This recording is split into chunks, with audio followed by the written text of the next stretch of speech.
la Casa Blanca, el presidente Trump ahora mismo está en una situación difícil porque su política arancelaria ha enfrentado dos desafíos judiciales Claro. y en este momento, bueno, en este momento no, hace un rato, la vocera de la presidencia dio una conferencia de prensa en la que dijo que espera que este asunto llegue a la Corte Suprema y que sea la Corte Suprema la que decida Sí. si los jueces de distrito pueden Bueno, efectivamente interferir el trabajo del sí, Poder Ejecutivo. todavía esto no cae tanto dentro de un jurado, de un juez de distrito. Esto es la corte, es lo que llama la atención es que es una corte casi desconocida y muy pequeña, y pequeña en tamaño y en componentes, que es la Corte de Comercio Internacional que está en Manhattan, que tiene 3 jueces.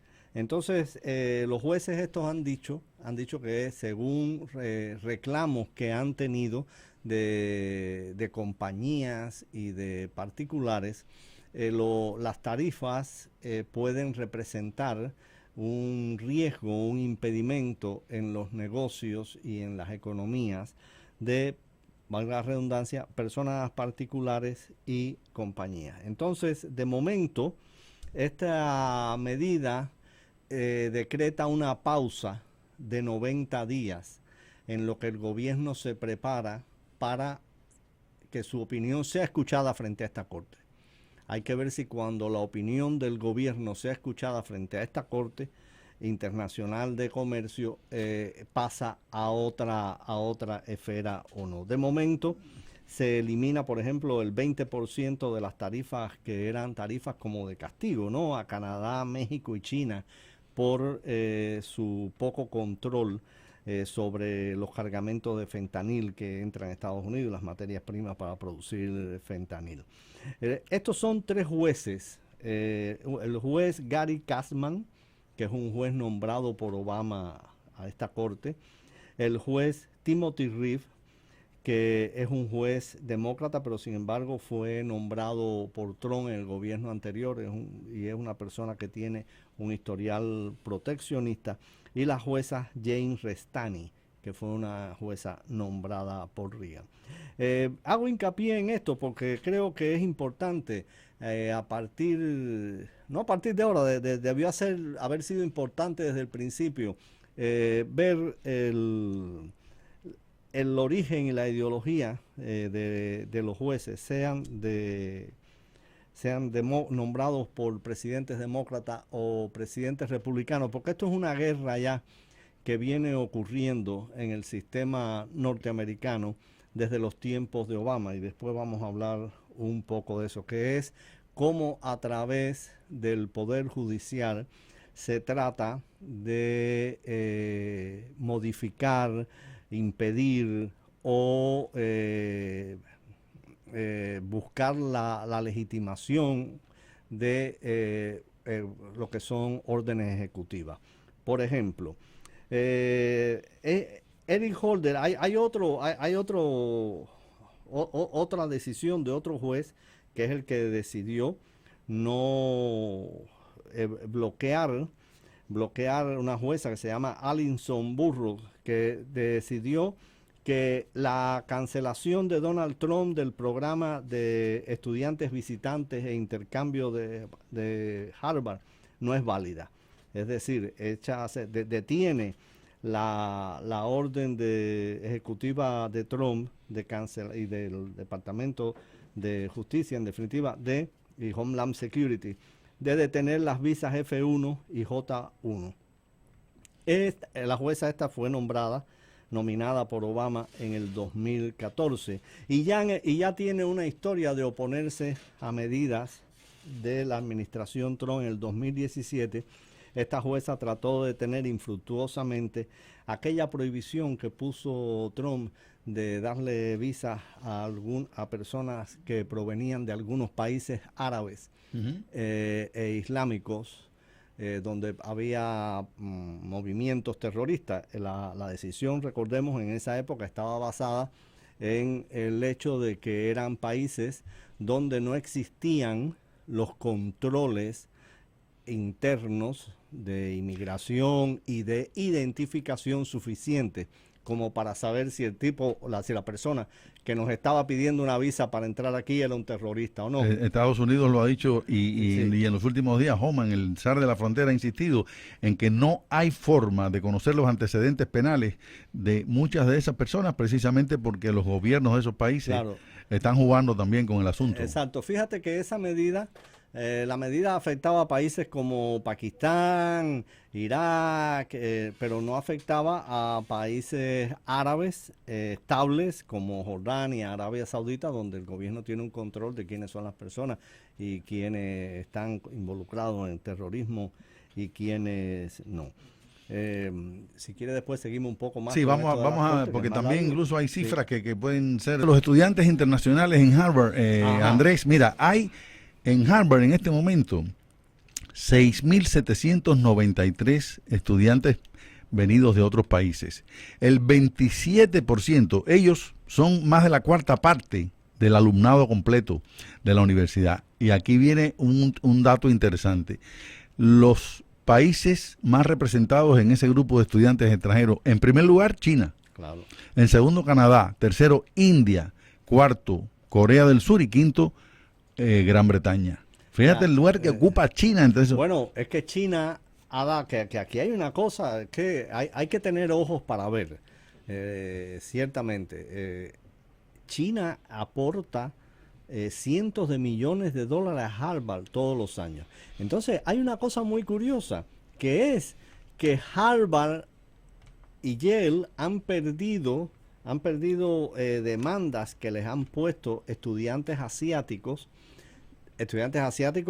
o de Estados Unidos o de otros países, pero no chinos, que teniendo las calificaciones adecuadas para entrar, no los han dejado entrar, los han discriminado y le han dado esas plazas a otros estudiantes de otras minorías, que lo hablábamos ayer, algunos de los cuales ni siquiera tienen el nivel adecuado de entrada. Entonces, pero dime si no hay una contradicción en que la universidad que discrimina contra los estudiantes asiáticos al punto de que estos tienen que ir a defenderse a las cortes y ganar un caso en la Corte Suprema, esa universidad, sin embargo, recibe dinero de la China comunista, sí. Y el estudiantado de la China comunista no tiene problema para entrar ahí. Y ayer precisamente estábamos citando el dato de un cálculo hecho por el gobierno, específicamente por los servicios de inteligencia.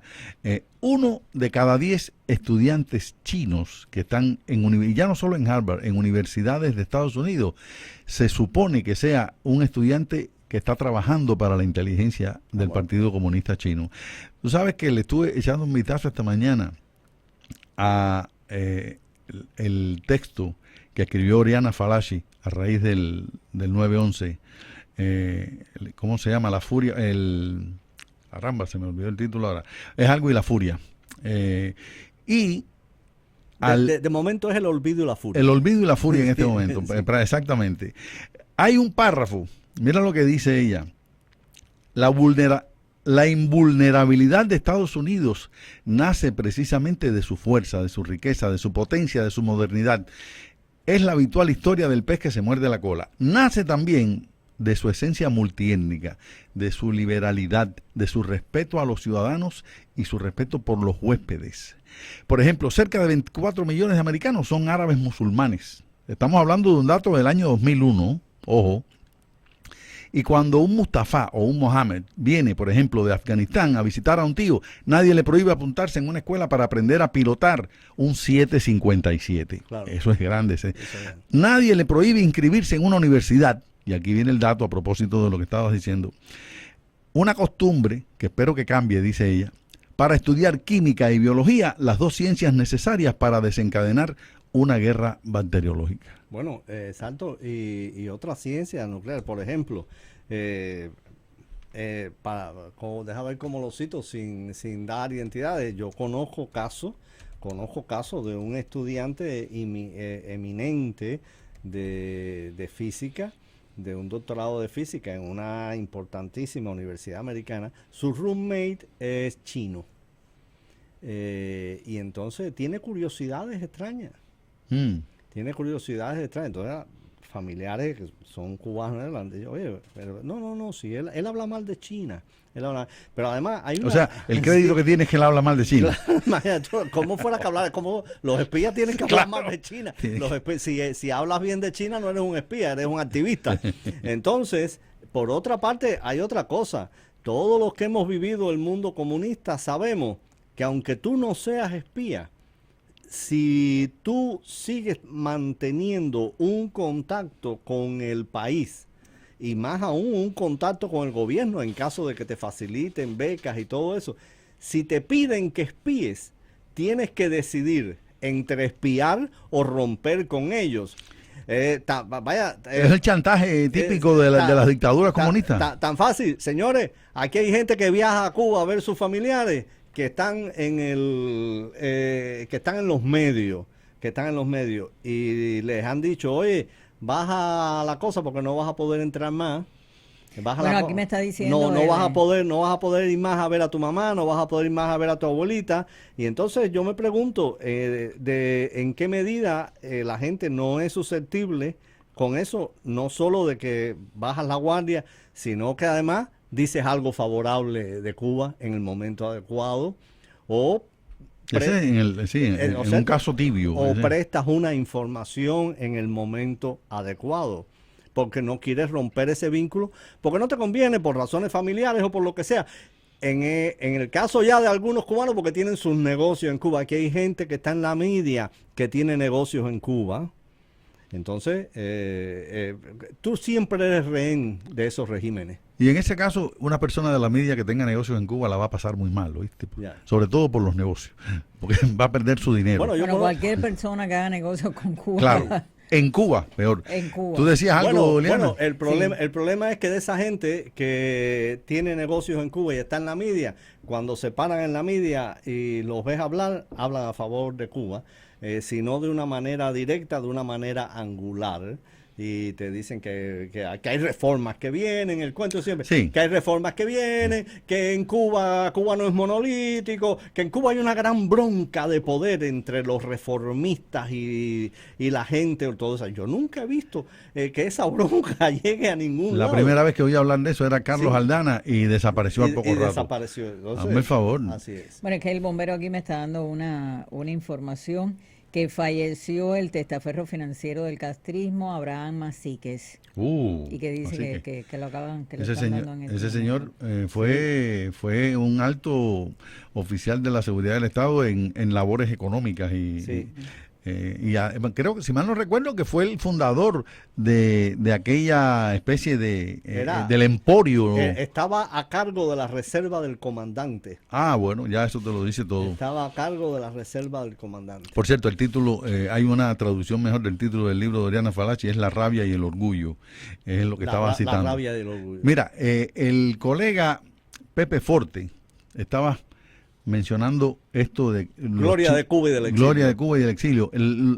Cómo los chinos se meten en Estados Unidos, está más que dicho todo este asunto del robo de las patentes para utilizarlas y fabricar productos en China que son comercializados en otros países, no necesariamente aquí, porque por supuesto no los dejan entrar. Se trata de cosas robadas y bueno.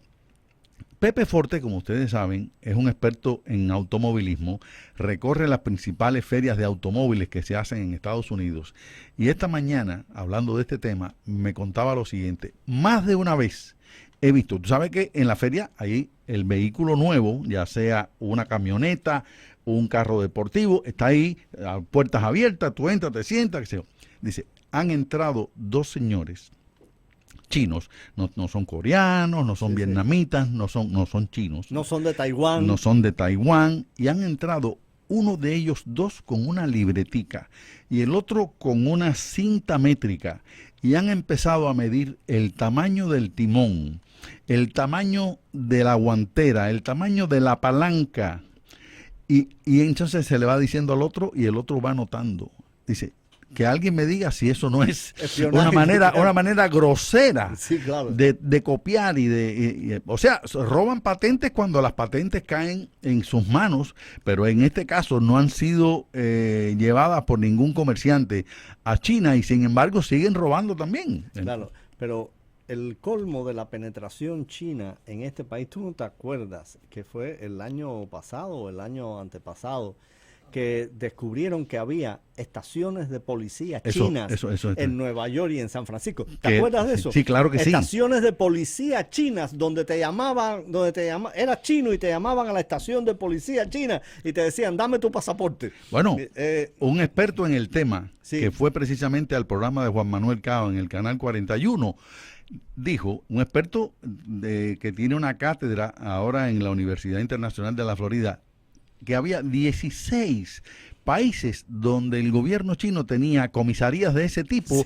para controlar a los disidentes fuera de China. O sea, era como la seguridad del Estado Internacional de los chinos. Sí, claro. Y esa oficina de la que estás hablando en el barrio chino de Nueva York era ese mismo tipo. Y la había en San Francisco también. Bueno, y ahí está Liana diciéndonos que hay señas, que pidiendo la pausa por señas. Pidiendo la pausa por señas. Por señas sí, pero también imperativamente. Sí. Como es su ahí yo costumbre. les hago ahí.